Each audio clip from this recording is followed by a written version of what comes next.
There's a battle brewing over stock buybacks.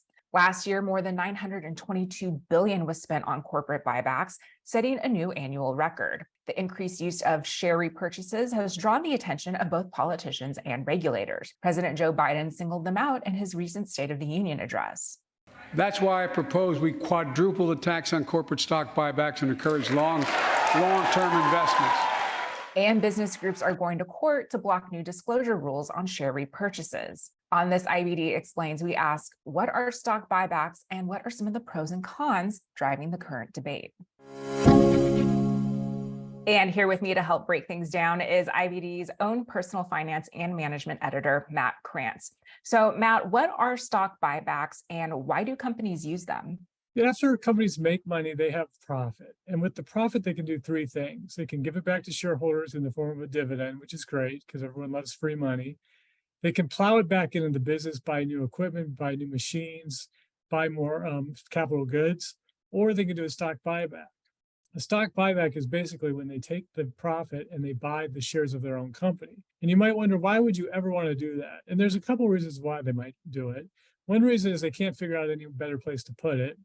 Another good reason to do it is because dividends are taxed at a higher rate. So if you pay a dividend, you have to pay a tax on it. There is a tax on buybacks, but it's not as high.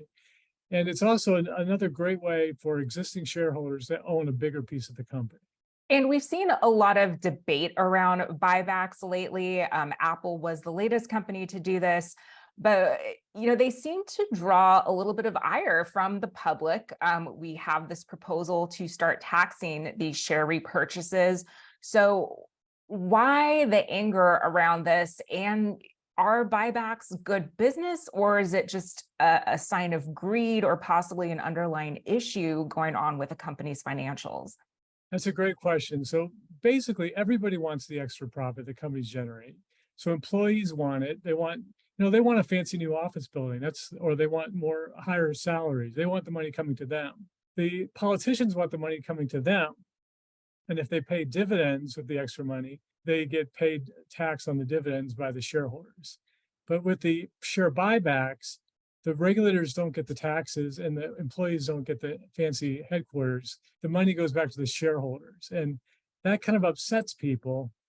Some extreme cases are when you have the recent catastrophe with the trucking industry and the rail industry. People get upset because they say, why did you use that money to buy back your stock? Why didn't you use it to improve the safety of your products and services? And that's a legitimate point. Yeah, you mentioned the rail companies because those obviously have been around for a much longer time. But we've maybe seen some research that younger growth companies tend to plow their money back into the business, and maybe more mature companies see buybacks as the optimal way to use the surplus cash. Is there a difference how this money is being used based on how long the company's been around? Yeah, sometimes. That's a really good point. So a younger company can't really afford to be paying out big dividends or buying back a lot of stock. They need every dime they can to put into the business to create new products and services. With that said, even some older companies like Berkshire Hathaway, Warren Buffett's company, he doesn't pay a dime in dividends, and he's reluctant to do buybacks as well. With that said, an older company, it's really a good way to attract investors with stock buybacks because it's a way to get the money back to the investors, and they want return. And in a smaller growing company, a buyback is really the only way to get a return or a dividend. So it comes down to those two things.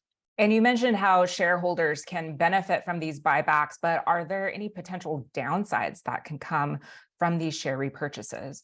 Yeah, there is. So the way to think of it is when there's a buyback, basically the company's taking the pie, and let's say it's cut into 6 pieces, they're actually buying back slices so that it'll be cut into 4 slices. Your slice is bigger. So that's great. But the problem is at what cost? So there's a couple things that can happen.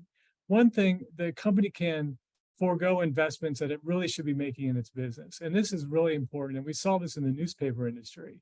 They were paying back dividends and doing buybacks, and it was great for a while. And then it turned out that they got completely decimated by the internet. So they really should have been taking some of that money and plowing it back to their business because it was kind of short-sighted. The other problem it can cause is with executive compensation. So most executive compensation packages are tied to the stock price. And it works great until there's a buyback. When there's a buyback, it distorts all the metrics and it makes the executive deserve a raise, even if they didn't earn it, just because of the optics of the buyback. So there are drawbacks. Yeah, so it seems like if you're an investor looking at a potential company, you know, it all comes down to that management and stewardship of the finances there. Absolutely. But with that said, the buyback is great. And until there's a problem, if a company is balancing the three stools properly, like investing in its business, doing the dividends, buybacks are a great tool because they get money back to the shareholders in an indirect way. So you don't have to pay tax on it. And that's really great because there can be double taxation in the form of some dividends. So, you know, I hate to see that the buyback is being demonized. I think it may have been overused in some cases. It's not perfect, but it is a great tool for investors. Yeah, and talking about that tool for investors, do you have to sell your shares in a buyback to get those gains? That's a good question. So let's go back to the pie example. Let's say that the pie had 6 pieces before. They do a buyback, it now has 4 slices. So this is great. Your slice of pie is bigger than it was. But to enjoy it, you're going to have to eat it. And to eat it, you have to sell it. So it's kind of I'm answering your question in both ways. You do benefit in the fact before you sell, your slice of pie is larger. But to actually get the money, you do have to sell it. Well, thank you, Matt, so much for your insights today. Thanks a lot for having me.